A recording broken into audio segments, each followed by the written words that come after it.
Welcome back to Xylem learning. നിങ്ങളുടെ ഈ സ്വന്തം മിഥിലാമിസാണ്. സോ മക്കളെ, നമ്മുടെ കെമിസ്ട്രി ഓഫ് ചേഞ്ചസ് അല്ലെങ്കിൽ മാറ്റങ്ങളുടെ രസതന്ത്രം എന്ന ചാപ്റ്റർ പഠിക്കുന്ന സമയത്ത് വളരെ ഇമ്പോർട്ടൻ്റ് ആയിട്ടുള്ള കുറച്ച് കാര്യങ്ങളും അതിലെ ചോദ്യങ്ങളും ഉണ്ട്. അപ്പോൾ ഇത് നിങ്ങൾ അറിഞ്ഞില്ല എങ്കിൽ തീർച്ചയായിട്ടും ഈ ചോദ്യങ്ങൾക്ക് കറക്റ്റായിട്ട് നിങ്ങൾക്ക് ഉത്തരം എഴുതാനോ മാർക്ക് നേടാനോ സാധിക്കില്ല. അപ്പോൾ എൻ്റെ കുഞ്ഞുങ്ങൾ റെഡിയാണോ? അപ്പോൾ നമ്മൾ എടുത്തു കഴിഞ്ഞാൽ ഒരു പാർട്ടിക്കിൾസ് എടുത്തു കഴിഞ്ഞാൽ, ഇപ്പോൾ ഒരു മാറ്റർ എടുത്തു കഴിഞ്ഞാൽ നമുക്കറിയാം അതിൽ പാർട്ടിക്കിൾസ് ഉണ്ട് അല്ലേ. ഒരു ദ്രവ്യം എടുത്താൽ അതിൽ കണികകളുണ്ട്. അപ്പോൾ നോക്കിക്കേ, ഓരോ പാർട്ടിക്കിൾസ് എടുത്താലും ഈ ഓരോ പാർട്ടിക്കിൾസിനും ഇടയിലും ഡിസ്റ്റൻസ് ഉണ്ട്. പാർട്ടിക്കിൾസ് കണ്ടിന്യൂവസ്ലി മൂവിങ് ആണ്. പാർട്ടിക്കിൾസ് പരസ്പരം അട്രാക്ട് ചെയ്യുന്നുണ്ട്. പാർട്ടിക്കിൾസിന് എനർജിയും ഉണ്ട്. ഓക്കെ, ഇതിനെപ്പറ്റി കഴിഞ്ഞ ക്ലാസ്സുകളിൽ ഞാൻ പറഞ്ഞിരുന്നു. ഓക്കെ, അപ്പോൾ ഇതൊന്നും നിങ്ങൾ ഓർത്ത് വെക്കുക. ഇത് മനസ്സിൽ വെച്ചുകൊണ്ട് വേണം നമുക്കിനി മുമ്പോട്ടുള്ള കാര്യം ഡിസ്കസ് ചെയ്യാൻ. അപ്പോൾ ഇന്ന് നമ്മൾ നോക്കാൻ പോകുന്നത് ഈ സോളിഡ് സ്റ്റേറ്റും ലിക്വിഡ് സ്റ്റേറ്റും ഗേഷ്യസ് സ്റ്റേറ്റും എടുത്തു കഴിഞ്ഞാൽ ഇതിലെ ചേഞ്ച് ഓഫ് സ്റ്റേറ്റ് അല്ലെങ്കിൽ അവസ്ഥാ പരിവർത്തനത്തെ പറ്റിയിട്ടാണ് നമ്മൾ നോക്കുന്നത്. എന്താ ചേഞ്ച് ഓഫ് സ്റ്റേറ്റ് അല്ലെങ്കിൽ അവസ്ഥാ പരിവർത്തനം എന്ന് പറഞ്ഞു കഴിഞ്ഞാൽ എന്നറിയോ? ഒരു സോളിഡിനെ നമ്മൾ ലിക്വിഡ് ആക്കുന്നു. അപ്പോൾ സോളിഡ് സ്റ്റേറ്റിൽ നിന്ന് ലിക്വിഡ് സ്റ്റേറ്റിലേക്ക് മാറിയില്ലേ? ഒരു ലിക്വിഡിനെ നമ്മൾ ഗ്യാസ് ആക്കുന്നു. അപ്പോൾ ഒരു സ്റ്റേറ്റിൽ നിന്ന് മറ്റൊരു സ്റ്റേറ്റിലേക്ക് മാറിയില്ലേ? ഇങ്ങനെ ഓരോ ഭൗതിക അവസ്ഥകളെ തമ്മിൽ മാറ്റുന്നതിനെയാണ് നമ്മൾ അവസ്ഥാ പരിവർത്തനം എന്ന് പറയുന്നത്. ഓരോ ഫിസിക്കൽ സ്റ്റേറ്റുകളെയും തമ്മിൽ നമ്മൾ കൺവേർട്ട് ചെയ്യുന്നതിനെയാണ് ചേഞ്ച് ഓഫ് സ്റ്റേറ്റ് എന്ന് പറയുന്നത്. അപ്പം ഇവിടെ നമുക്ക് നോക്കാനുള്ളത് എന്താണെന്ന് ചോദിച്ചു കഴിഞ്ഞാൽ കൃത്യമായിട്ട് നിങ്ങൾ അറിഞ്ഞിരിക്കേണ്ട ഒരു കാര്യമുണ്ട്. ഒരു സോളിഡ് ആയിട്ടുള്ള ഒരു സബ്സ്റ്റൻസിനെ നമ്മൾ ഹീറ്റ് ചെയ്ത് കഴിഞ്ഞാൽ അയാൾ ആരായിട്ടാ മാറാന്നറിയോ? അയാൾ നേരെ ലിക്വിഡായിട്ട് മാറും. ആരായിട്ടാ മാറാ? ഒരു ലിക്വിഡ് അല്ലെങ്കിൽ ദ്രാവകമായിട്ട് മാറും. ഇതേ ലിക്വിഡിനെ നമ്മൾ ആലോചിച്ച് നോക്ക്. ഐസിനെ എടുത്ത് ചൂടാക്കിയാൽ ആദ്യം വെള്ളമാകും, ലിക്വിഡായി. വെള്ളത്തെ വീണ്ടും ചൂടാക്കിയാൽ അത് നീരാവിയാകും. നീരാവി എന്ന് പറഞ്ഞാൽ ആരാ?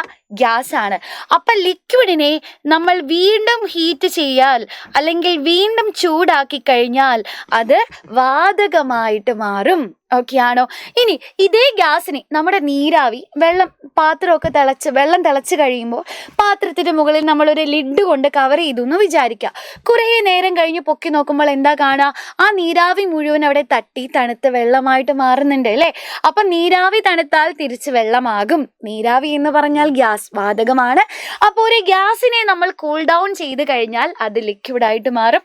അതേപോലെ ഒരു ലിക്വിഡിനെ നിങ്ങൾ ആലോചിച്ച് നോക്കുക. വെള്ളം എടുത്ത് ഫ്രീസറിൽ വെച്ചാൽ ഐസ് ആകും.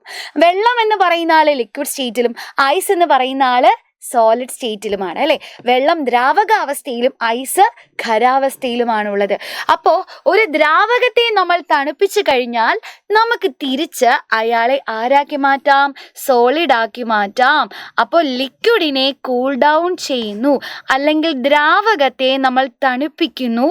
അങ്ങനെ ചെയ്ത് കഴിയുമ്പോൾ അത് ഖരമായിട്ട് മാറുന്നു. ഇത് വളരെ ഇമ്പോർട്ടൻ്റ് ആണ്. നമുക്ക് ഫിൽ ഇൻ ദ ബ്ലാങ്ക്സ് ഒക്കെ ആയിട്ട് ഓണപരീക്ഷയ്ക്ക് വരാൻ സാധ്യതയുള്ളൊരു ടോപ്പിക്ക് കൂടിയാണ്. അപ്പോൾ കൃത്യമായിട്ട് അറിഞ്ഞിരിക്കുക. ഇനി ഇത് ഏറ്റവും ബേസിക് ആയിട്ട് ഫിസിക്കലി നടക്കുന്ന കാര്യങ്ങളാണ്. അപ്പോൾ ഇവിടെ നമുക്ക് വളരെ ഇമ്പോർട്ടൻ്റ് ആയിട്ട് കെമിക്കലി എന്തൊക്കെയാണ് സംഭവിക്കുക എന്നുള്ള കാര്യം ആലോചിക്കണം. അപ്പോൾ എൻ്റെ കുഞ്ഞുങ്ങൾ ആലോചിച്ച് നോക്കിക്കേ. നമ്മുടെ സോളിഡ് സ്റ്റേറ്റിലേക്ക് വരുമ്പോൾ എൻ്റെ മക്കൾക്ക് കാണുന്നില്ലേ, നമ്മുടെ പാർട്ടിക്കിൾസ് എല്ലാവരും തൊട്ടടുത്തടുത്തിരിക്കുകയാണ് അല്ലേ. അതായത് പാർട്ടിക്കിൾസ് തമ്മിലുള്ള ഡിസ്റ്റൻസ് വളരെ കുറവാണ്. പാർട്ടിക്കിൾസ് തമ്മിലുള്ള ഡിസ്റ്റൻസ് വളരെ കുറവാണെങ്കിൽ അവിടെ അട്രാക്ഷൻ, ആകർഷണം കൂടുതലാണ്. അപ്പോൾ മൂവ്മെന്റ് അഥവാ ചലനം കുറവാണ്. എനർജി അഥവാ ഊർജവും കുറവാണ്.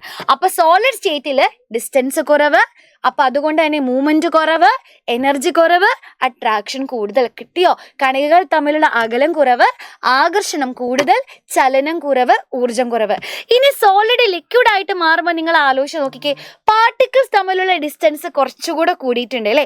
ഇതേ ലിക്വിഡ് ഇനി ഗ്യാസ് ആയിട്ട് മാറുമ്പോൾ എൻ്റെ കുഞ്ഞുങ്ങൾ ആലോചിച്ച് നോക്കിക്കേ. പാർട്ടിക്കിൾസ് തമ്മിലുള്ള ഡിസ്റ്റൻസ് വീണ്ടും കൂടിയിരിക്കുകയാണ് അല്ലേ.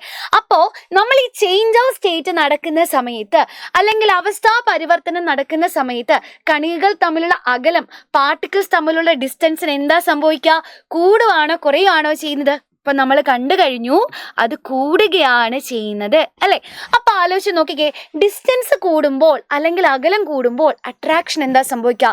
ദൂരത്തിരിക്കുന്ന ആളെ അട്രാക്ട് ചെയ്യാൻ ബുദ്ധിമുട്ടാണ്. അപ്പോൾ പാർട്ടിക്കിൾസ് തമ്മിലുള്ള ഡിസ്റ്റൻസ് കൂടുന്നതനുസരിച്ച് പാർട്ടിക്കിൾസിന്റെ അട്രാക്ഷൻ കുറയുന്നു, കണികകളുടെ ആകർഷണം കുറയുന്നതായിട്ട് നമുക്ക് കാണാൻ സാധിക്കും. നിങ്ങൾ ആലോചിച്ച് നോക്കിക്കേ. അട്രാക്ഷൻ കുറയുകയാണെങ്കിൽ പാർട്ടിക്കിൾസിന് ഈസി ആയിട്ട് മൂവ് ചെയ്യാം. അപ്പോൾ പാർട്ടിക്കിൾസിന്റെ മൂവ്മെന്റ് കൂടുന്നു. ശരിയല്ലേ? ചലനം കൂടുന്നു. അങ്ങനെയാണെങ്കിൽ ഊർജത്തിന് എന്ത് സംഭവിക്കും? എനർജിക്ക് എന്തായിരിക്കും സംഭവിക്കുക? ഒരു ഹിന്റ് മിസ് തരാം. എനർജി കുറവ്, മൂവ്മെന്റ് കുറവാണെങ്കിൽ എനർജി കുറവ്, മൂവ്മെന്റ് കൂടുതലാണെങ്കിൽ എനർജി കൂടുതൽ. അപ്പോൾ ചേഞ്ച് ഓഫ് സ്റ്റേറ്റ് നടക്കുന്ന സമയത്ത് ഇവിടെ പാർട്ടിക്കിൾസിന്റെ മൂവ്മെന്റിന് എന്താ സംഭവിക്കുക എന്നുള്ള കാര്യം എൻ്റെ കുഞ്ഞുങ്ങളെല്ലാവരും ഈ വീഡിയോയുടെ താഴെ കമൻറ്റ് ചെയ്യണം. സോ തീർച്ചയായിട്ടും മക്കൾ എല്ലാവരും ഈ വീഡിയോ മുഴുവനായിട്ട് കണ്ടു എന്ന് ഉറപ്പുവരുത്തുക. നിങ്ങളുടെ ഫ്രണ്ട്സിന് എല്ലാവർക്കും അയച്ചു കൊടുക്കുക. അപ്പോൾ ഇതുപോലെ എൻ്റെ കുഞ്ഞുങ്ങൾക്ക് ഡൗട്ടുള്ള എന്തെങ്കിലും ടോപ്പിക്സ് ഉണ്ടെങ്കിൽ വീഡിയോ വേണമെങ്കിൽ അതെല്ലാവരും താഴത്തെ കമൻറ്റ് ബോക്സിൽ കമൻറ്റ് ചെയ്യുക. സോ മറ്റൊരു വീഡിയോയിൽ നമുക്ക് വീണ്ടും കാണാം. Tata bye bye.